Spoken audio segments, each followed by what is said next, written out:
দর্শক আজকের দরদের এই স্পেশাল ইন্টারভিউ সেশনটা যারা দেখবেন তারা বিশেষভাবে চমকিত হয়ে যাবেন, কারণ আপনাদের সবার প্রিয়তমা খ্যাত ডিরেক্টর হিমেল আশরাফ আছে আমাদের সাথে। ওয়েলকাম ভাইয়া।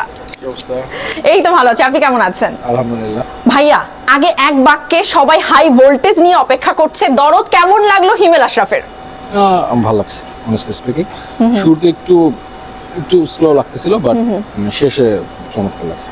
I am happy. Okay, so Shakib Khan নিয়ে কি বলবো, কেমন অভিনয় করলো আসলে দুলু মিয়া ক্যারেক্টারে? আসলে আমি তো বেসিক্যালি শাকিব খান আমার বড় ভাই, বাংলাদেশের সুপারস্টার, বাট আমি ওনার আসলে মানে অভিনয়ের ভয়ঙ্কর ফ্যান। কারণ ছোটবেলায় বা আমি স্কুল কলেজে যখন আমি ওনার সিনেমা দেখতাম, ওনার আমি কিন্তু সিনেমা বানানোর আগে সবসময় এটা ফিল করতাম যে ওই শাকিব খান, ওই অ্যাক্টিংয়ের শাকিব খান কোথায়। সো আমি যখন ফিল্ম বানানোর চেষ্টা করি, প্রিয়তমার আগে কিন্তু আমার ওইটাই ছিল, এবং প্রিয়তমায় কিন্তু আমি এটা উনি দেখাইছেন, কিন্তু অ্যাক্টিং যে কোন লেভেলে উনি করতে পারেন।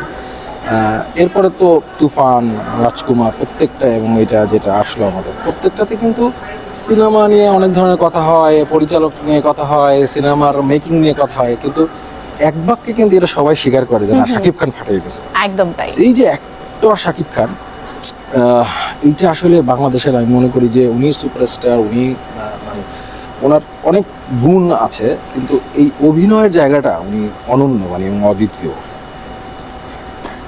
আশা করি সাকিবিয়াদের মধ্যে ভরেই গেছে, তারা ভীষণ মিস করছে কিন্তু হিমেল আশরাফকে। তো এটা নিয়ে আসলে কি বলবেন ভাইয়া, কি প্ল্যান আছে আগামীতে? আমি আসলে লাস্ট শুটিং এর পর আমি যখন রাজকুমার শুটিং করি বা রাজকুমারের পর আমি বলছিলাম যে আমি একটা বিরতি চাই। সো বিরতি প্রায় শেষের দিকে, একটু লম্বা হয়ে যাচ্ছে না? শেষের দিকে, বিরতি শেষের দিকে। আগামী বছর ইনশাআল্লাহ আমি শুটিং করে যাব। তো সাকিব ভাই এক ধরনের একটা আলোচনা আমাদের হয়েছে। ওয়াও, দর্শক বুঝতে পারছেন, একটা হিন্টস কিন্তু পেয়ে গেলেন। নেক্সট ইয়ার ইনশাআল্লাহ। মানে এই যে হিমেল আশরাফ ভাই একটা পোস্টে আপনি বলেছিলেন যে যদি কামব্যাক করি তাহলে শাকিব খানকে দিয়েই করব, তো এটাই কি আসলে হতে যাচ্ছে? ট্রু। লাইক মানে দেখেন, আমি যখন একটা সিনেমা বানাবো, আমি তো মানে আমার জায়গার বেস্ট সুপারস্টার, বেস্ট অ্যাক্টিং করে, মার্কেটে যার বেস্ট ভ্যালুজ আছে, আমি তো আসলে তাকে নিয়ে চিন্তা করবো, right?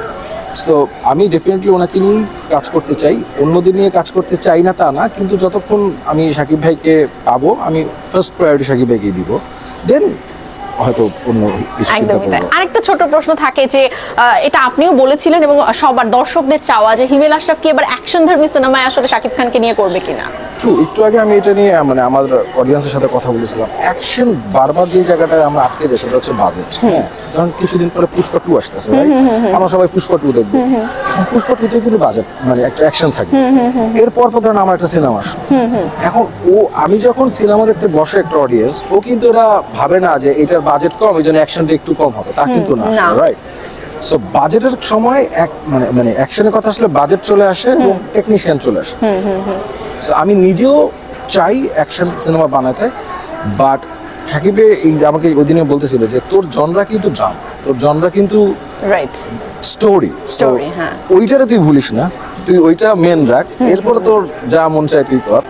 So actually I also believe আমার জনরা হচ্ছে আমি মানুষকে ইমোশন নিয়ে কাজ করতে পছন্দ করি, বাট স্টিল আমি সত্যি চাই যে সেটার মধ্যে একটা অ্যাকশন ভাইব থাকুক। But it's not action film, it's drama action film, I can say.